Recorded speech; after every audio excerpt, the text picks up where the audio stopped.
Corona ਦੇ ਵੱਧਦੇ ਕੇਸਾਂ ਦੇ ਨਾਲ ਸਥਿਤੀ ਡਰਾਉਣੀ ਹੁੰਦੀ ਜਾ ਰਹੀ ਹੈ। ਜਲੰਧਰ ਦੇ ਵਿੱਚ ਇਸ ਵੇਲੇ ਕੀ ਸਥਿਤੀ ਹੈ, ਸਿਚੁਏਸ਼ਨ ਕੀ ਹੈ, ਬੈੱਡ ਦੀ ਸਥਿਤੀ ਕੀ ਹੈ, ਆਕਸੀਜਨ ਦੀ ਸਥਿਤੀ ਕੀ ਹੈ ਅਤੇ ਜੋ ਕੱਲ ਪੰਜਾਬ ਦੇ ਮੁੱਖ ਮੰਤਰੀ ਕੈਪਟਨ ਅਮਰਿੰਦਰ ਸਿੰਘ ਹੋਣਾ ਨੇ ਸਖਤੀਆਂ ਵਧਾ ਦਿੱਤੀਆਂ ਨੇ, ਉਹਨਾਂ ਨੂੰ ਕਿਵੇਂ ਨਜਿੱਠਿਆ ਜਾਵੇਗਾ? ਕਿਉਂਕਿ ਐਤਵਾਰ ਦਾ ਸਭ ਤੋਂ ਵੱਡਾ ਸੰਡੇ ਬਾਜ਼ਾਰ ਜਲੰਧਰ ਦੇ ਵਿੱਚ ਲੱਗਦਾ ਹੈ। ਇਹ ਵੀ ਇੱਕ ਚੁਣੌਤੀਆਂ ਦੇ ਨਾਲ ਹੀ ਨਜਿੱਠਣਾ ਪਵੇਗਾ, ਕਿਉਂਕਿ ਲਗਾਤਾਰ ਧਰਨੇ ਪ੍ਰਦਰਸ਼ਨ ਵੀ ਕੀਤੇ ਜਾ ਰਹੇ ਨੇ ਦੁਕਾਨਦਾਰਾਂ ਦੇ ਵੱਲੋਂ। ਉਹਨਾਂ ਦੇ ਵੱਲੋਂ ਕਿਹਾ ਜਾ ਰਿਹਾ ਕਿ ਸਾਡੇ ਕੰਮਕਾਜ ਸੈੱਟ ਨਹੀਂ ਗਏ, ਅਸੀਂ ਇਹ ਕੁਝ ਨਹੀਂ ਬਰਦਾਸ਼ਤ ਕਰ ਸਕਦੇ। ਤਾਂ ਇਹ ਸਭ ਦੇ ਵਿੱਚ ਕਿਵੇਂ ਜਲੰਧਰ ਪ੍ਰਸ਼ਾਸਨ ਦੇ ਵੱਲੋਂ ਇਹ ਸਭ ਕੁਝ ਨਜਿੱਠਿਆ ਜਾਵੇਗਾ? ਮੇਰੇ ਨਾਲ ਜਲੰਧਰ ਦੇ ਡੀਸੀ ਘਨਸ਼ਾਮ ਥੋਰੀ ਜੀ ਨੇ, ਗੱਲਬਾਤ ਕਰਦੇ ਆ। ਸਰ, ਸਭ ਤੋਂ ਵੱਡੀ ਚੁਣੌਤੀ ਬਾਕੀ ਸਟੇਟਾਂ ਦੇ ਵਿੱਚ ਆ ਰਹੀ ਹੈ ਬੈੱਡ ਦੀ ਸਥਿਤੀ ਨੂੰ ਵੇਖਦੇ ਜਾਂ ਆਕਸੀਜਨ ਨੂੰ ਲੈ ਕੇ, ਤਾਂ ਜਲੰਧਰ ਦੀ ਕਿਸ ਸਥਿਤੀ ਹੈਗੀ ਹੈ ਬੈੱਡਾਂ ਨੂੰ ਲੈ ਕੇ ਤੇ ਆਕਸੀਜਨ ਨੂੰ ਲੈ ਕੇ? ਸੋ ਪਹਿਲਾਂ ਤਾਂ ਜਿਹੜਾ ਸਾਡੇ ਕੋਵਿਡ ਦੇ ਕੇਸਿਸ ਨੇ ਉਹ ਲਗਭਗ ਤੁਸੀਂ ਦੇਖ ਰਹੇ ਹੋਣੇ, ਲਗਭਗ ਵੀ 3-4 ਹਫ਼ਤਿਆਂ ਤੋਂ 400 ਦੇ ਲੱਗ ਕੇ ਸਟੈਟਿਕ ਚੱਲ ਰਹੇ ਨੇ, 400 ਦੇ 450, 350। ਸੋ ਕੇਸਿਸ ਦੇ ਵਿੱਚ ਸਾਡੇ ਦੇ ਵਿੱਚ ਕੋਈ ਜ਼ਿਆਦਾ ਸਪਾਈਕ ਨਹੀਂ ਆਈ ਹੈ, ਕਿਉਂਕਿ ਸਤੰਬਰ ਅਕਤੂਬਰ ਦੇ ਮਹੀਨੇ ਦੇ ਵਿੱਚ ਜਦੋਂ ਪਹਿਲੇ ਪੀਕ ਆਈ ਸੀਗੀ ਉਦੋਂ ਵੀ 350 ਕੇਸਿਸ ਤੱਕ ਗਏ ਸੀਗੇ। ਸੋ ਉਸ ਵਕਤ ਸਿਚੁਏਸ਼ਨ ਕੰਟਰੋਲ ਦੇ ਵਿੱਚ ਹੈ। ਬੈੱਡ ਆਕੂਪੈਂਸੀ ਵੀ ਅੱਜ ਦੀ ਡੇਟ 'ਚ ਸਾਡੇ ਜਿਹੜੇ ਲੈਵਲ 2 ਆਕਸੀਜਨ ਸਪਲਾਈ ਬੈੱਡ ਹੈ ਉਹਨਾਂ ਦੀ 25-30% ਆਕੂਪੈਂਸੀ ਹੈ, ਬਾਕੀ 70% ਖਾਲੀ ਨੇ। ਤੇ ਜਿਹੜੇ ਲੈਵਲ 3 ਆਈਸੀਯੂ ਬੈੱਡ ਜਿਨ੍ਹਾਂ ਨੂੰ ਕਹਿੰਦੇ ਉਹ 60% ਆਕੂਪਾਈਡ ਹੈ, 40% ਖਾਨੇ ਨੇ। ਸੋ ਇਸ ਟਾਈਮ ਬੈੱਡ ਆਕੂਪੈਂਸੀ ਵੀ ਅਵੇਲੇਬਲ ਹੈ, ਕੋਈ ਇਸ਼ੂ ਨਹੀਂ ਆ ਰਿਹਾ। ਸਾਡਾ ਮੇਨ ਜਿਹੜਾ ਇਸ਼ੂ ਅੱਗੇ ਹੈ, ਸਾਡਾ ਜਿਹੜਾ ਕੰਸਰਨ ਹੈ ਉਹ ਆਕਸੀਜਨ ਸਪਲਾਈ ਨੂੰ ਲੈ ਕੇ ਹੈ, ਕਿਉਂਕਿ ਸਾਡੇ ਕੋਲ 3500 ਸਾਨੂੰ ਨਿਰੋਲ ਸਿਰਫ ਹਸਪਤਾਲਾਂ ਲਈ ਸਿਲੰਡਰ ਚਾਹੀਦੇ ਨੇ ਡੇਲੀ ਬੇਸਿਸ ਤੇ। ਉਸ ਚੋਂ 2400-2500 ਤਾਂ ਅਸੀਂ ਐਟਮੋਸਫੇਅਰ ਤੋਂ ਬਣਾ ਲੈਂਦੇ ਜਿਹੜੇ ਇੱਥੇ ਪਲਾਂਟ ਹੈ। ਬਾਕੀ ਕਪੈਸਿਟੀ ਜਿਹੜੀ ਜਲੰਧਰ ਦੇ ਵਿੱਚ ਹੈ ਉਹ ਉਦੋਂ ਹੀ ਬਣਦੀ ਹੈ ਜਦੋਂ ਲਿਕੁਇਡ ਆਕਸੀਜਨ ਸਾਨੂੰ ਹਰਿਆਣੇ ਤੋਂ ਮੇਨਲੀ ਪਾਣੀਪਤ ਤੋਂ ਸਪਲਾਈ ਹੁੰਦੀ ਹੈ। ਸੋ ਉਹਦੇ ਲਈ ਸਾਨੂੰ ਇੱਕ ਟਰੱਕ ਜਿਹੜਾ ਹੈਗਾ ਅਸੀਂ ਡਿਮਾਂਡ ਕੀਤੀ ਹੈ ਪੰਜਾਬ ਸਰਕਾਰ ਨੂੰ ਵੀ 16 MT ਦਾ ਇੱਕ ਟਰੱਕ ਸਾਨੂੰ ਲਿਕੁਇਡ ਆਕਸੀਜਨ ਦਾ ਡੇਲੀ ਆਉਂਦਾ ਰਹੇ ਤਾਂ ਅਸੀਂ ਹਸਪੀਟਲ ਨੂੰ ਨਿਰਵਿਘਨ ਸਪਲਾਈ ਜਾਰੀ ਰੱਖਾਂਗੇ। ਸੋ ਉਸ ਦੇ ਲਈ ਅਸੀਂ ਨਿਰੰਤਰ ਸਾਡੇ ਉਪਰਾਲੇ ਜਾਰੀ ਨੇ। ਬਾਕੀ ਸਟੇਟਾਂ ਦੇ ਵਿੱਚ ਤਾਂ ਆਕਸੀਜਨ ਦੇ ਵੱਲ ਮੰਗ ਕੀਤੀ ਜਾ ਰਹੀ ਹੈ ਕਿ ਉਹ ਕਹਿੰਦੇ ਕਿ ਸਾਨੂੰ ਵੀ ਬਹੁਤ ਲੋੜ ਹੈ। ਮੈਨੂੰ ਲੱਗਦਾ ਕਿ ਸਭ ਤੋਂ ਵੱਡੀ ਲੋੜ ਆਕਸੀਜਨ ਦੀ ਹੀ ਹੈ ਇਸ ਵੇਲੇ। ਅੰਡਰ ਕੰਟਰੋਲ ਹੈ ਸਿਚੁਏਸ਼ਨ ਆਕਸੀਜਨ ਨੂੰ ਲੈ ਕੇ, ਕਿ ਜਾਂ ਜੇ ਟਰੱਕ ਦੀ ਜਿਹੜੀ ਮੰਗ ਕੀਤੀ ਹੈ ਨਹੀਂ ਆਉਂਦੀ ਤੇ ਫਿਰ ਜਲੰਧਰ ਦੇ ਵਿੱਚ ਵੀ ਸਥਿਤੀ ਥੋੜੀ ਗੰਭੀਰ ਹੋ ਸਕਦੀ ਹੈ? ਸੋ ਜੇਕਰ ਸਪਲਾਈ ਨਹੀਂ ਆਉਂਦੀ ਤਾਂ ਇਸ਼ੂ ਬਣ ਸਕਦਾ ਹੈ। ਇਹਦੇ ਲਈ ਵੀ ਅਸੀਂ ਹਸਪਤਾਲਾਂ ਨੂੰ 3 ਚੀਜ਼ਾਂ ਕਹੀਆਂ ਨੇ ਜਿਹੜਾ ਦੇ ਵਿੱਚ ਆਉਂਦਾ। ਪਹਿਲੀ, 1 ਨੰਬਰ ਵੀ ਆਪਣੇ ਸਾਰੇ ਪ੍ਰਾਈਵੇਟ ਹਸਪਤਾਲ ਇਲੈਕਟਿਵ ਸਰਜਰੀਜ਼ ਪੋਸਟਪੋਨ ਕਰ ਦੇਣ ਬਿਲਕੁਲ 15 ਮਈ ਤੱਕ, ਕੋਈ ਵੀ ਇਲੈਕਟਿਵ ਪ੍ਰੋਸੀਜਰ ਨਾ ਹੋਵੇ, ਕਿਉਂਕਿ ਉਹਦੇ ਵਿੱਚ ਵੀ ਆਕਸੀਜਨ ਬਣ। ਦੂਜਾ, ਜਿੱਥੇ ਤੱਕ ਸੰਭਵ ਹੋਵੇ ਆਪਣਾ ਆਕਸੀਜਨ ਪਲਾਂਟ ਜੇਕਰ ਉਹ ਜਲਦੀ ਲੱਗ ਜਾਂਦਾ, ਜੇਕਰ ਪੇਮੈਂਟ ਤੁਸੀਂ ਵੈਂਡਰ ਨੂੰ ਦੇ ਦਿੰਦੇ ਹੋ ਤਾਂ 20-25 ਦਿਨਾਂ ਦੇ ਵਿੱਚ ਤੁਸੀਂ ਸਿਵਲ ਹਸਪੀਟਲ ਵੀ ਅਸੀਂ ਲਗਵਾਇਆ ਸੀਗਾ, ਸੋ ਉਹ ਜਲਦੀ ਸੈਟਅਪ ਹੋ ਜਾਂਦਾ, ਪ੍ਰੋਵਾਈਡਡ ਪੇਮੈਂਟ ਕਰ ਦਿੱਤੀ ਜਾਓ। ਜਿੱਥੇ ਤੱਕ ਉਹ ਵੀ ਬੋਥ ਟੂ ਪ੍ਰਾਈਵੇਟ ਹਸਪੀਟਲ ਤੇ ਇੰਡਸਟਰੀ ਵੀ ਜਿਹੜੀ ਹਾਈ ਮਾਤਰਾ ਦੇ ਵਿੱਚ ਸਿਲੰਡਰ ਯੂਜ਼ ਕਰਦੀ ਉਹ ਵੀ ਆਪਣੇ ਪੱਕੇ ਇੰਤਜ਼ਾਮ ਕਰ ਲੈਣ, ਕਿਉਂਕਿ ਇਹ ਦੂਜੀ ਵੇਵ ਹੈ, ਅੱਗੇ ਵੀ ਕੋਈ ਤੀਜੀ ਵੇਵ ਦਾ ਵੀ ਕੋਈ ਨਹੀਂ ਕਹਿ ਸਕਦਾ ਨਹੀਂ ਆਊਗੀ। ਸੋ ਆਪਾਂ ਪਰਮਾਨੈਂਟ ਕਪੈਸਿਟੀ ਵਧਾਈਏ। ਤੀਜਾ, ਅਸੀਂ ਕਿਹਾ ਵੀ ਆਕਸੀਜਨ ਕਨਸੈਂਟਰੇਟਰ ਨਾਮ ਦੀ ਵੀ ਇੱਕ ਡਿਵਾਈਸ ਆਉਂਦੀ ਹੈ 25-30 ਹਜ਼ਾਰ 35 ਹਜ਼ਾਰ ਦੀ ਰੇਂਜ ਦੇ ਵਿੱਚ, ਜਿਹੜਾ ਕਿ ਲੈਵਲ 2 ਆਕਸੀਜਨ ਜਿਹੜੇ ਘੱਟ ਆਕਸੀਜਨ ਵਾਲੇ ਮਰੀਜ਼ ਨੇ ਉਹਨਾਂ ਨੂੰ ਮੈਨੇਜ ਕਰ ਸਕਦੇ। ਦਿੱਲੀ ਵੀ ਯੂਜ਼ ਹੋ ਰਹੀ ਹੈ, ਉਹਦਾ ਵੀ ਅਸੀਂ ਸਾਰੇ ਹਸਪਤਾਲਾਂ ਨੂੰ ਕਿਹਾ ਵੀ ਤੁਸੀਂ 5-5 ਜੇਕਰ ਆਕਸੀਜਨ ਕਨਸੈਂਟਰੇਟਰ ਲੈ ਲੋਗੇ ਤਾਂ ਵਿਦਆਊਟ ਆਕਸੀਜਨ ਸਿਲੰਡਰ ਵੀ ਆਪਾਂ ਲੈਵਲ 2 ਪੇਸ਼ੈਂਟ ਮੈਨੇਜ ਕਰ ਪਾਵਾਂਗੇ, ਤੇ ਸ਼ਾਰਟੇਜ ਵੀ ਆਉਂਦੀ ਹੈ ਤਾਂ ਆਪਾਂ ਇਹਨਾਂ ਨੂੰ ਡੀਲ ਕਰ ਸਕਾਂਗੇ। ਪਿੱਛੇ ਜੇ ਕਈ ਅਜਿਹੀਆਂ ਵੀ ਘਟਨਾਵਾਂ ਵਾਪਰੀਆਂ ਕਿ ਜਿਹੜੇ ਪ੍ਰਾਈਵੇਟ ਹਸਪੀਟਲਸ ਨੇ ਉਹਨਾਂ ਨੇ ਆਕਸੀਜਨ ਨੂੰ ਸਟੋਰੇਜ ਕਰਕੇ ਰੱਖਿਆ ਸੀਗਾ, ਪਰ ਉਹ ਵਰਤੋਂ ਦੇ ਵਿੱਚ ਨਹੀਂ ਲਿਆਉਂਦੇ ਜਾਂ ਫਿਰ ਜ਼ਿਆਦਾ ਪੈਸਿਆਂ ਦੀ ਮੰਗ ਕਰਦੇ ਆ। ਮੈਂ ਪਿਛਲੇ ਦਿਨ ਇੱਕ ਖਬਰ ਵੀ ਕੀਤੀ ਕਿ ਪ੍ਰਾਈਵੇਟ ਹਸਪੀਟਲਾਂ ਨੇ ਲੈਬਾਂ ਦੇ ਨਾਲ 20% ਦਾ ਹਿੱਸਾ ਰੱਖ ਲਿਆ ਕਿ ਤੁਸੀਂ ਪੇਸ਼ੈਂਟ ਸਾਡੇ ਕੋਲ ਭੇਜੋ ਤੇ 20% ਤੁਹਾਨੂੰ ਹਿੱਸੇ ਦੇਵਾਂਗੇ। ਇਹਨਾਂ ਚੀਜ਼ਾਂ ਨੂੰ ਰੋਕਣ ਦੇ ਲਈ ਪ੍ਰਸ਼ਾਸਨ ਦੇ ਵੱਲੋਂ ਕਦਮ ਚੁੱਕੇ ਗਏ? ਸੋ ਇਹਦਾ ਅਸੀਂ ਜਦੋਂ ਵੀ ਫਾਰਮਲ ਕੰਪਲੇਂਟ ਹੋਈ ਪਿੱਛੇ ਸਾਨੂੰ ਕੰਪਲੇਂਟ ਹੈ ਤੁਲਿਆ ਲੈਬ ਓਵਰ ਚਾਰਜਿੰਗ ਕਰ ਰਿਹਾ, ਅਸੀਂ FIR ਦਰਜ ਕਰਾਈ ਹੈ। ਇਧਰ ਅਸੀਂ ਆਪਣੇ ਵੱਲੋਂ ਹੀ ਸਟਿੰਗ ਆਪਰੇਸ਼ਨ ਕਰਾਇਆ। ਇੱਕ ਵਾਰ ਪਟੇਲ ਹਸਪੀਟਲ ਦੀ ਵੀ ਪਹਿਲੇ ਓਵਰ ਚਾਰਜਿੰਗ ਦੀ ਆਈ ਸੀਗੀ ਤੇ ਅਸੀਂ ਉੱਥੇ ਵੀ ਚਲਾਨ ਕੀਤਾ ਸੀਗਾ। ਆਲਮੋਸਟ ਉਹਨਾਂ ਨੂੰ 6.5-7 ਲੱਖ ਰੁਪਏ ਦੀ ਜਿਹੜੀ ਹੈਗੇ ਉਹਨਾਂ ਨੂੰ ਫਾਈਨੈਂਸ਼ੀਅਲ ਬਰਡਨ ਪਿਆ ਉਸ ਗੱਲ ਦਾ। ਜਦੋਂ ਵੀ ਸਾਡੇ ਕੋਲ ਰਿਟਨ ਕੰਪਲੇਂਟ ਆਉਂਦੀ ਹੈ ਵਿਦ ਪ੍ਰੂਫਸ ਅਸੀਂ ਜ਼ਰੂਰ ਐਕਸ਼ਨ ਲਵਾਂਗੇ। ਹੁਣ ਵੀ ਪਿੱਛੇ ਕਈ ਵਾਰ ਕੰਪਲੇਂਟ ਇਹ ਤਾਂ ਨਹੀਂ ਆਈ ਮੇਰੇ ਕੋਲ ਵੀ ਜਿਹੜਾ ਹੈਗਾ ਇਹਦਾ ਤਾਂ ਪ੍ਰੂਫ ਵੀ ਕੋਈ ਲੈਬਸ ਤੇ ਹਸਪੀਟਲ ਇਹ ਆ ਰਿਹਾ ਸੀਗਾ ਕੋਈ ਆਕਸੀਜਨ ਸਪਲਾਈ 'ਚ ਓਵਰ ਚਾਰਜਿੰਗ ਹੋ ਰਹੀ ਹੈ, ਵੀ ਜਿਹੜਾ ਸਿਲੰਡਰ 250 ਤੇ ਕੈਪਡ ਹੈ ਉਹ 400 ਰੁਪਏ ਲਿੱਤੇ ਜਾ ਰਹੇ। ਉਹ ਅਸੀਂ ਹਸਪਤਾਲਾਂ ਨੂੰ ਕਿਹਾ ਵੀ ਤੁਸੀਂ ਲਿਖਤੀ ਕੰਪਲੇਂਟ ਦਿਓ, ਅਸੀਂ ਡਰੱਗ ਇੰਸਪੈਕਟਰ ਤੋਂ ਚੈੱਕ ਕਰਾ ਕੇ ਜ਼ਰੂਰ ਐਕਸ਼ਨ ਲਵਾਂਗੇ। ਜਲੰਧਰ ਦੇ ਵਿੱਚ ਇੱਕ ਕੱਲ ਪ੍ਰੈਸ ਨੋਟ ਵੀ ਜਾਰੀ ਕੀਤਾ ਗਿਆ ਕਿ ਮਾਈਕਰੋ ਕੰਟੇਨਮੈਂਟ ਜ਼ੋਨ ਤੇ ਕੰਟੇਨਮੈਂਟ ਜ਼ੋਨ ਜਿਹੜੇ ਆ ਉਹ ਰੱਖੇ ਗਏ ਆ। ਉਹਨਾਂ ਏਰੀਆਜ਼ ਦੇ ਵਿੱਚ ਜ਼ਿਆਦਾ ਕੇਸ ਨੇ, ਇਸ ਕਰਕੇ ਉਹਨਾਂ ਨੂੰ ਕੰਟੇਨਮੈਂਟ ਜ਼ੋਨ ਦੇ ਵਿੱਚ ਰੱਖਿਆ ਗਿਆ। ਤੇ ਕੀ ਉਹਨਾਂ ਨੂੰ ਮੁਕੰਮਲ ਬੰਦ ਕੀਤਾ ਜਾ ਸਕਦਾ?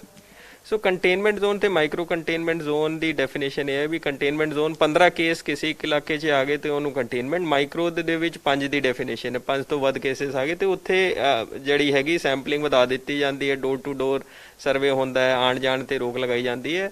ਪਰ ਇਹ ਜੇਕਰ ਹੋਰ ਜਿੱਦਾਂ ਮੈਨੂੰ ਲੱਗਦਾ ਹੈ ਕਿ ਜਿੱਦਾਂ ਲੁਧਿਆਣੇ ਸ਼ਾਇਦ ਦੁਗਰੀ ਦੇ ਏਰੀਆ ਦੇ ਵਿੱਚ ਗਿਆ, ਉੱਥੇ ਇੱਕੋ ਹੀ ਕੰਟੇਨਮੈਂਟ ਜ਼ੋਨ ਦੇ ਵਿੱਚ ਜ਼ਿਆਦਾ ਕੇਸ ਆ ਗਏ। ਸਾਡੇ ਜਿਹੜੀ ਮਿਨੀਮਮ ਡੈਫੀਨੇਸ਼ਨ ਦੇ ਆਲੇ ਦੁਆਲੇ 15 ਦੀ ਡੈਫੀਨੇਸ਼ਨ ਹੈ ਤਾਂ 15 ਤੋਂ 20 ਦੇ ਵਿਚਕਾਰ ਹੀ ਨੇ, ਪਰ ਕਿਸੇ ਇਲਾਕੇ 'ਚ ਮੰਨ ਲਓ 50-60 ਕੇਸ ਇੱਕੋ ਇਲਾਕੇ ਦੇ ਵਿੱਚ ਹੈ ਤਾਂ ਹੋਰ ਸਟ੍ਰਿੰਜੈਂਟ ਮੈਸ਼ਰ ਤੇ ਉਸੇ ਵਿਦਿਨ ਲੋਕਡਾਊਨ ਜਿਹੜਾ ਹੈ ਉਸੇ ਕੰਟੇਨਮੈਂਟ ਜ਼ੋਨ ਦੇ ਵਿੱਚ ਕੀਤਾ ਜਾ ਸਕਦਾ, ਅੱਗੇ ਕੋਈ ਕੇਸ ਆਉਂਦੇ ਹੈ ਜ਼ਿਆਦਾਤਰ।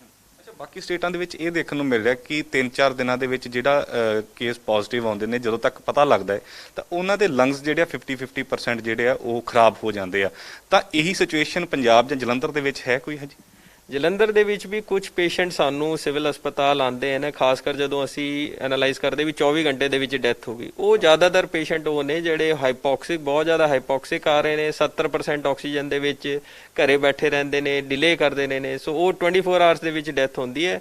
ਸੋ ਇਹੀ ਅਸੀਂ ਅਪੀਲ ਕਰਦੇ ਹਾਂ ਵੀ ਜਦੋਂ ਤੁਹਾਨੂੰ ਲੱਗ ਰਿਹਾ ਸਾਹ ਦੀ ਤਕਲੀਫ ਹੈ ਤਾਂ ਬਿਲਕੁਲ ਤੁਸੀਂ ਹੋਰ ਰਿਸਕ ਨਾ ਲਓ। ਇਹਨੂੰ ਚਲੋ ਪਹਿਲੇ ਬੰਦੇ ਨੂੰ ਕੋਲਡ ਜ਼ੁਕਾਮ ਦਾ ਸਿੰਪਟਮ ਆਉਂਦਾ, ਪਰ ਜਦੋਂ ਸਾਹ ਦੀ ਤਕਲੀਫ ਹੈ ਉਸ ਚੀਜ਼ ਨੂੰ ਵੀ ਡਿਲੇ ਕਰੀ ਜਾਂਦੇ। ਸੋ ਇਹ ਵੀ ਇੱਕ ਰੀਜ਼ਨ ਹੈ ਜਿਹੜਾ ਡੈਥ ਰੇਟ ਹੈ ਪੰਜਾਬ ਦੀ ਹਾਈ ਹੋਣ ਦਾ, ਵੀ ਲੋਕੀ ਲੇਟ ਰਿਪੋਰਟ ਕਰ ਰਹੇ ਨੇ। ਸੋ ਉਹ ਜ਼ਰੂਰੀ ਹੈ ਵੀ ਲੋਕੀ ਅਰਲੀ ਰਿਪੋਰਟਿੰਗ ਕਰਨ। ਜਿਹੜੇ ਸਰ 24 ਘੰਟੇ ਦੇ ਵਿੱਚ ਇਦਾਂ ਮਰ ਰਹੇ ਨੇ, ਕਿ ਉਹਨਾਂ ਦੇ ਵਿੱਚ ਪਹਿਲਾਂ ਬਿਮਾਰੀਆਂ ਪਾਈਆਂ ਜਾਂਦੀਆਂ ਨੇ, ਉਹਨਾਂ ਨੂੰ ਕੋਈ ਪਹਿਲਾਂ ਪ੍ਰੋਬਲਮਸ ਹੁੰਦੀ ਹੈ ਕਿ ਜਾਂ ਇਹ ਜਿਹੜਾ ਸਟ੍ਰੇਨ ਹੈ ਇਹ ਇੰਨਾ ਘਾਤਕ ਆ ਗਿਆ ਕਿ ਮਾਰ ਕਰ ਸਕਦਾ ਹੈ ਇੱਕ ਹੈਲਥੀ ਬੰਦੇ ਦੇ ਉੱਤੇ? ਸੋ ਹੈਲਦੀ ਡੈਥਸ ਵੀ ਹੁੰਦੀਆਂ ਨੇ ਜਿਹਨਾਂ ਨੂੰ ਕੋਈ ਕੋਮੋਰਬਿਡਿਟੀ ਨਹੀਂ ਹੈ, ਬਟ ਹਾਲੇ ਵੀ ਜਿਹੜੇ 90% 80-90% ਕੇਸ ਹੈ ਉਹਨਾਂ ਦੇ ਵਿੱਚ ਜਦ ਸਭ ਤੋਂ ਜ਼ਿਆਦਾ ਬਿਮਾਰੀ ਜਿਹੜੀ ਹੈ ਸ਼ੂਗਰ ਦੀ, ਜਿਹੜੀ ਸਭ ਤੋਂ ਜ਼ਿਆਦਾ ਕਾਊਂਟਰ ਇੰਡੀਕੇਟਡ ਹੈ ਇਹਦੇ ਵਿੱਚ, ਤੇ ਸ਼ੂਗਰ, ਹਾਈ ਬੀਪੀ ਤੇ ਬਾਕੀ ਚਲੋ ਹੋਰ ਕੋਈ ਕਿਡਨੀ ਡਿਸੀਜ਼ ਹੈ, ਕਿਸੇ ਨੂੰ ਕੋਈ ਹਾਰਟ ਦੀ ਕੋਰੋਨਰੀ ਆਰਟਰੀ ਡਿਸੀਜ਼ ਜਿਹਨੂੰ ਕਹਿੰਦੇ ਉਹ ਹੈ। ਉਹ ਜੋ ਕੋਮੋਰਬਿਡ ਡੈਥਸ 90% ਕੋਮੋਰਬਿਡ ਡੈਥਸ ਹੈ, ਬਟ ਇਦਾਂ ਦੀ ਵੀ ਡੈਥਸ ਨੇ ਐਂਡ 90% ਡੈਥ ਤਕਰੀਬਨ 45 ਸਾਲ ਤੋਂ ਉੱਤੇ ਦੀ ਏਜ ਕੈਟਾਗਰੀ ਦੇ ਵਿੱਚ ਹੈ, ਬਟ 10% ਡੈਥ ਇੱਦਾਂ ਵੀ ਆ ਜਾਂਦੀ ਜਿਨ੍ਹਾਂ ਦੀ ਉਮਰ 45 ਤੋਂ ਘੱਟ ਹੈ। ਸੋ ਕੋਈ ਵੀ ਕੈਟਾਗਰੀ ਇਹਨੂੰ ਲਾਈਟਲੀ ਨਹੀਂ ਦੇ ਸਕਦੀ ਹੈ। ਵੱਡੀ ਚੁਣੌਤੀ ਜਲੰਧਰ ਦੇ ਵਿੱਚ ਮੈਨੂੰ ਲੱਗਦਾ ਕਿ ਐਤਵਾਰ ਦੀ ਰਹਿਣ ਵਾਲੀ ਹੈ, ਕਿਉਂਕਿ ਸੰਡੇ ਬਾਜ਼ਾਰ ਬਹੁਤ ਵੱਡਾ ਲੱਗਦਾ, ਤਾਂ ਕਈ ਲੋਕਾਂ ਦਾ ਰੁਜ਼ਗਾਰ ਉਸ ਬਾਜ਼ਾਰ ਦੇ ਨਾਲ ਜੁੜਿਆ ਹੋਇਆ। ਤਾਂ ਮੈਂ ਬਾਜ਼ਾਰ ਦੇ ਵਿੱਚ ਕੱਲ ਗੇੜਾ ਵੀ ਮਾਰਿਆ ਤਾਂ ਲੋਕ ਸਤਾਏ ਹੋਏ ਨੇ, ਲੋਕ ਕਹਿੰਦੇ ਕਿ ਔਖਾ ਹੋ ਜਾਊਗਾ। ਤਾਂ ਕਿਵੇਂ ਚੁਣੌਤੀ ਮੰਨਦੇ ਹੋ ਉਹਨੂੰ ਤੇ ਕਿਵੇਂ ਬੰਦ ਕਰੋਗੇ? ਸੋ ਇਹ ਪਹਿਲਾਂ ਜਦੋਂ ਕੋਵਿਡ ਦੀ ਪ੍ਰੀਵੀਅਸ ਪੀਕ ਆਈ ਸੀਗੀ ਉਦੋਂ ਵੀ ਸੰਡੇ ਮਾਰਕੀਟਸ ਨੂੰ ਬੰਦ ਕੀਤਾ ਗਿਆ ਸੀਗਾ, ਕਿਉਂਕਿ ਹੁਣ ਸਾਨੂੰ ਇਹ ਸਮਝਣਾ ਚਾਹੀਦਾ ਹੈ ਵੀ ਬਾਕੀ ਸਟੇਟਸ ਦੇ ਵਿੱਚ ਤਾਂ ਟੋਟਲ ਲਾਕਡਾਊਨ ਲੱਗਿਆ। ਮੇਰੇ ਬੈਚਮੇਟ ਜਿਹੜੇ ਮੇਰੀ ਗੱਲ ਰੋਜ਼ ਆਪਣੇ MP ਕਾਡਰ ਦੇ ਵਿੱਚ, ਛੱਤੀਸਗੜ੍ਹ ਕਾਡਰ ਦੇ ਵਿੱਚ, ਉਹਨਾਂ ਦੇ ਵਿੱਚ ਤਾਂ ਲਾਕਡਾਊਨ ਭੋਪਾਲ ਦੇ ਵਿੱਚ ਪਹਿਲਾਂ ਸ਼ਾਇਦ 19 ਤਰੀਕ ਤੱਕ ਦਾ ਲਗਾਇਆ ਗਿਆ, ਫਿਰ 19 ਤੋਂ 26 ਤਰੀਕ ਤੱਕ ਦਾ ਐਕਸਟੈਂਡ ਕਰ ਦਿੱਤਾ ਗਿਆ। ਇਸ ਟਾਈਪ ਦੀ ਸਥਿਤੀ ਆ ਰਹੀ ਹੈ। ਸੋ ਸੰਡੇ ਲਾਕਡਾਊਨ ਦਾ ਜਿਹੜਾ ਹੈਗਾ ਸਾਨੂੰ ਐਨਫੋਰਸ ਕਰਨਾ ਪੈਣਾ। ਪੰਜਾਬ ਗਵਰਨਮੈਂਟ ਨੇ ਆਰਡਰ ਕੀਤਾ ਹੈ, ਨਾਟ ਫॉर ਜਲੰਧਰ ਪਰ ਪੂਰੇ ਪੰਜਾਬ ਲਈ ਆਰਡਰ ਕੀਤਾ, ਸੋ ਅਸੀਂ ਉਹਨਾਂ ਨੂੰ ਮਨਾਵਾਂਗੇ ਵੀ। ਐਂਡ ਕਿਉਂਕਿ ਬਾਕੀ ਥਾਵਾਂ, ਕਿਉਂਕਿ ਆਪਾਂ ਇਸ ਟਾਈਮ ਇਹ ਸਟੈਪ ਨਹੀਂ ਲਵਾਂਗੇ ਤੇ ਕੱਲ ਨੂੰ ਹੋ ਸਕਦਾ ਵੀ ਸਾਨੂੰ ਹੋਰ ਕੇਸਿਸ ਵੱਧ ਗਏ ਤਾਂ ਹੋਰ ਐਕਸਟ੍ਰੀਮ ਮੇਜਰ ਲੈਣੇ ਪੈਣ। ਸੋ ਇਸ ਕਰਕੇ ਜ਼ਰੂਰੀ ਹੈ ਐਂਡ ਅਸੀਂ ਕਮਿਸ਼ਨਰ ਪੁਲਿਸ ਐਂਡ ਵੈਸੇ ਵੀ ਅਪਰੋਚ ਕਰਾਵਾਂਗੇ ਵੀ ਉਹਨਾਂ ਦਾ ਕੋਆਪਰੇਸ਼ਨ ਮਿਲੇ। ਪਲੱਸ ਗਵਰਨਮੈਂਟ ਆਫ ਪੰਜਾਬ ਨੇ ਆ ਵੀ ਪਾਲਿਸੀ ਬਣਾਈ ਹੈ ਹੁਣ ਜਿਹੜੀ ਹੈ DFSC ਕੋਲ ਕਿ ਰਾਸ਼ਨ ਵੀ ਅਸੀਂ ਸਪਲਾਈ ਕਰਾਂਗੇ ਜੇਕਰ ਪੋਜ਼ਿਟਿਵ ਕੇਸ ਆ ਰਿਹਾ ਤੇ ਫਤਿਹ ਕਿੱਟ ਦੇ ਵਿੱਚ ਜਿੱਥੇ ਅਸੀਂ ਪਲਸ ਆਕਸੀਮੀਟਰ ਦਵਾਈਆਂ ਦੇ ਨੇ ਉਹਦੇ ਨਾਲ ਫ੍ਰੀ ਰਾਸ਼ਨ ਵੀ ਦੇਵਾਂਗੇ ਜਿਹੜੇ ਕਿ ਪੇਸ਼ੈਂਟ ਘਰ ਦੇ ਵਿੱਚ ਹੋਮ ਆਈਸੋਲੇਟ ਹੋ ਰਹੇ ਨੇ ਤੇ ਜਿਨ੍ਹਾਂ ਨੂੰ ਲੋੜ ਹੈ। ਜੇਕਰ ਤੁਸੀਂ ਵੈਲ ਆਫ ਉਹ ਨਹੀਂ ਚਾਹੁੰਦੇ they can opt out, but ਜਿਹੜੇ ਮੰਗਣਗੇ ਅਸੀਂ ਉਹਨਾਂ ਨੂੰ ਰਾਸ਼ਨ ਵੀ ਪਹੁੰਚਾਵਾਂਗੇ। ਲੋਕਾਂ ਦੇ ਮੂੰਹ ਤੇ ਤਾਂ ਹੁਣ ਸਰ ਇਹ ਗੱਲ ਆ ਗਈ, ਕਹਿੰਦੇ ਕਰੋਨਾ ਨਾਲ ਪਤਾ ਨਹੀਂ ਅਸੀਂ ਮਰਨਾ ਕਿ ਨਹੀਂ ਮਰਨਾ, ਪਰ ਭੁੱਖਮਰੀ ਨਾਲ ਜ਼ਰੂਰ ਮਰ ਜਾਾਂਗੇ। ਕੀ ਸਖਤੀ ਵੀ ਹੋਊਗੀ ਉਹਨਾਂ ਦੇ ਉੱਤੇ? ਦੇਖੋ ਸਖਤਾਈ ਦਾ ਇਹ ਇਸ਼ੂ ਹੈ ਵੀ, ਦੇਖੋ ਗਵਰਨਮੈਂਟ ਵੀ ਚਾਹੁੰਦੇ ਬਸ ਪੈਂਦੇ ਕੋਈ ਨਹੀਂ ਚਾਹੁੰਦਾ। ਆਪਾਂ ਇਹ ਫੀਡਬੈਕ ਸਾਨੂੰ ਵੀ ਆਉਂਦਾ, ਕਈ ਵਾਰ ਲੋਕੀ ਕਹਿੰਦੇ ਕੋਵਿਡ ਤਾਂ ਹੈ ਹੀ ਨਹੀਂ, ਗਵਰਨਮੈਂਟ ਕ੍ਰੀਏਟਡ ਹੈ। ਕਈ ਵਾਰ ਕਹਿੰਦੇ ਹੁਣ ਵੈਕਸੀਨੇਸ਼ਨ ਦੇ ਟੀਚੇ ਪੂਰੇ ਕਰਨੇ ਆ ਤਾਂ ਕੋਰੋਨਾ ਕੇਸ ਵਧਾ ਰਹੇ ਹੋ। ਬਟ ਤੁਸੀਂ ਹਸਪੀਟਲ ਜਾ ਕੇ ਦੇਖੋ, ਜਦੋਂ ਸਾਨੂੰ ਕੋਈ ਵੀ ਗਵਰਨਮੈਂਟ ਮੈਨੂੰ ਲੱਗਦਾ ਡੈਮੋਕ੍ਰੈਟਿਕ ਇਲੈਕਟਿਡ ਗਵਰਨਮੈਂਟ ਉਦੋਂ ਹੀ ਲਾਕਡਾਊਨ ਲਗਾਉਂਦੀ ਜਦੋਂ ਉਹਨੂੰ ਲੱਗਦਾ ਵੀ ਹੁਣ ਹਸਪੀਟਲ ਦੇ ਵਿੱਚ ਬੈੱਡ ਹੀ ਦੇਵਾਂ।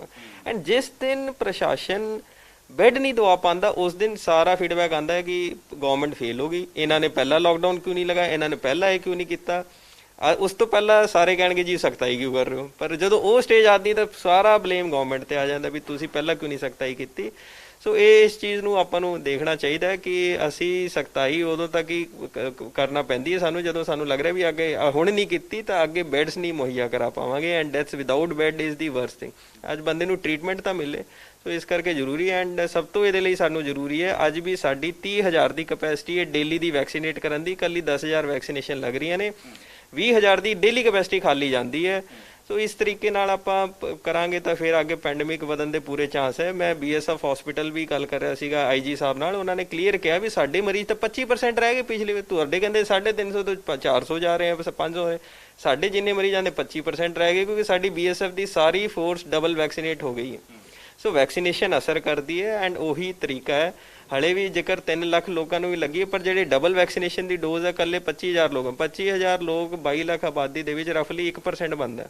ਸੋ ਹਲੇ ਵੀ ਵੈਕਸੀਨੇਸ਼ਨ ਦਾ ਆਪਾਂ ਕਹਿ ਸਕਦੇ ਹਾਂ 1% ਨੂੰ ਕੋਈ ਜ਼ਿਆਦਾ ਫਰਕ ਨਹੀਂ ਹੋਣਾ, ਤਾਂ ਅਰਲੀ ਵੈਕਸੀਨੇਸ਼ਨ ਬਹੁਤ ਜ਼ਰੂਰੀ ਹੈ। ਆਖਰੀ ਸਵਾਲ ਆ ਮੇਰਾ ਕਿ ਜਿਵੇਂ ਵਿਆਹਾਂ ਦੇ ਉੱਤੇ 20% 20 ਜਾਣਿਆਂ ਦੇ ਨਾਲ ਵਿਆਹ ਸਿਰਫ ਹੋ ਸਕਦੇ, ਤੇ ਉਹਨਾਂ ਦੇ ਲਈ ਵੀ ਪਾਸ ਦੀ ਤੁਹਾਡੀ ਪਰਮਿਸ਼ਨ ਜ਼ਰੂਰੀ ਹੈ। ਉਹ ਪਰਮਿਸ਼ਨ ਕਿਵੇਂ ਲੈਣੀ ਹੈ, ਕਿੱਥੋਂ ਲੈਣੀ ਹੈ, ਕਿਵੇਂ ਅਪਲਾਈ ਕਰ ਸਕਦੇ ਹਾਂ? ਸੋ ਉਹ ਅਸੀਂ ਆਥੋਰਾਈਜ਼ ਕਰ ਰਹੇ ਹਾਂ ਸਾਰੇ SDMs ਨੂੰ, ਉਹਨਾਂ ਦੇ ਤਹਿਸੀਲਦਾਰ ਨੂੰ। ਅਸੀਂ SDM ਤਹਿਸੀਲਦਾਰ ਨੂੰ ਕਰਾਂਗੇ ਤੇ ਹੈੱਡਕੁਆਟਰ ਤੇ GA ਤੇ PGO 2 ਆਫਿਸਰ ਨੂੰ ਤੇ ਇੱਕ ਸੁਪਰਿੰਟੈਂਡੈਂਟ ਗ੍ਰੇਡ 1 ਨੂੰ। ਸੋ ਇਹ ਆਫਿਸਰ ਆਥੋਰਾਈਜ਼ ਹੋ ਜਾਣਗੇ ਵੀ ਉਹ ਆਪਣੇ ਨੀਅਰੈਸਟ SDM ਤੇ ਤਹਿਸੀਲਦਾਰ ਤੋਂ ਉਹ ਪਰਮਿਸ਼ਨ ਲੈ ਪਾਣਗੇ। ਧੰਨਵਾਦ ਸਰ ਸਾਰੀ ਜਾਣਕਾਰੀ ਦੇਣ ਦੇ ਲਈ। ਸੋ ਕਿਹਾ ਜਾ ਰਿਹਾ ਕਿ ਸਿਚੁਏਸ਼ਨ ਜ਼ਿਆਦਾ ਖਰਾਬ ਨਾ ਹੋਵੇ, ਇਸ ਲਈ ਸਖਤਾਈ ਵੀ ਜ਼ਰੂਰੀ ਹੋ ਜਾਂਦੀ ਹੈ, ਕਿਉਂਕਿ ਵੱਡੀ ਚੁਣੌਤੀ ਜਲੰਧਰ ਦੇ ਵਿੱਚ ਸੰਡੇ ਬਾਜ਼ਾਰ ਨੂੰ ਲੈ ਕੇ ਹੋ ਸਕਦੀ ਹੈ, ਕਿਉਂਕਿ ਲੋਕਾਂ ਦੇ ਮੂੰਹ ਦੇ ਉੱਪਰ ਹੁਣ ਇਹ ਗੱਲ ਆਉਣੀ ਸ਼ੁਰੂ ਹੋ ਗਈ ਕਿ ਕਰੋਨਾ ਦੇ ਨਾਲ ਅਸੀਂ ਪਤਾ ਨਹੀਂ ਮਰਨਾ ਕਿ ਨਹੀਂ ਮਰਨਾ, ਪਰ ਭੁੱਖਮਰੀ ਦੇ ਨਾਲ ਜ਼ਰੂਰ ਮਰ ਜਾਵਾਂਗੇ। ਪਿਛਲੇ 1-1.5 ਸਾਲ ਤੋਂ ਇਹੀ ਸਿਲਸਿਲਾ ਚੱਲ ਰਿਹਾ ਹੈ, ਤਾਂ ਲੋਕਾਂ ਦੇ ਮਨਾਂ ਦੇ ਵਿੱਚ ਕਿਤੇ ਨਾ ਕਿਤੇ ਵੱਡੇ ਸਵਾਲ ਵੀ ਖੜੇ ਹੁੰਦੇ ਨੇ ਕਿ ਸ਼ਾਇਦ ਇਹ ਪੋਲੀਟੀਕਲ ਸਟੰਟ ਹੋ ਸਕਦੇ ਨੇ ਕਰੋਨਾ ਵਾਇਰਸ ਨੂੰ ਲੈ ਕੇ। ਪਰ ਸਿਚੁਏਸ਼ਨ ਜੋ ਗਰਾਊਂਡ ਲੈਵਲ ਤੇ ਆ ਉਹ DC ਘਨਸ਼ਾਮ ਥੋਰੀ ਹੋਣਾ ਨੇ ਦੱਸੀ ਹੈ, ਅਤੇ ਆਕਸੀਜਨ ਦੀ ਵੱਡੀ ਪ੍ਰੋਬਲਮ ਆ ਸਕਦੀ ਹੈ, ਪਰ ਮੰਗ ਇਹਨਾਂ ਦੇ ਵੱਲੋਂ ਪਹਿਲਾਂ ਤੋਂ ਹੀ ਵੱਡੀ ਰੱਖ ਦਿੱਤੀ ਗਈ ਹੈ। ਕੈਮਰਾਮੈਨ ਮਨੀਸ਼ ਦੇ ਨਾਲ ਮਨਦੀਪ ਸਿੰਘ, ਡੇਲੀ ਪੋਸਟ ਪੰਜਾਬੀ, ਜਲੰਧਰ।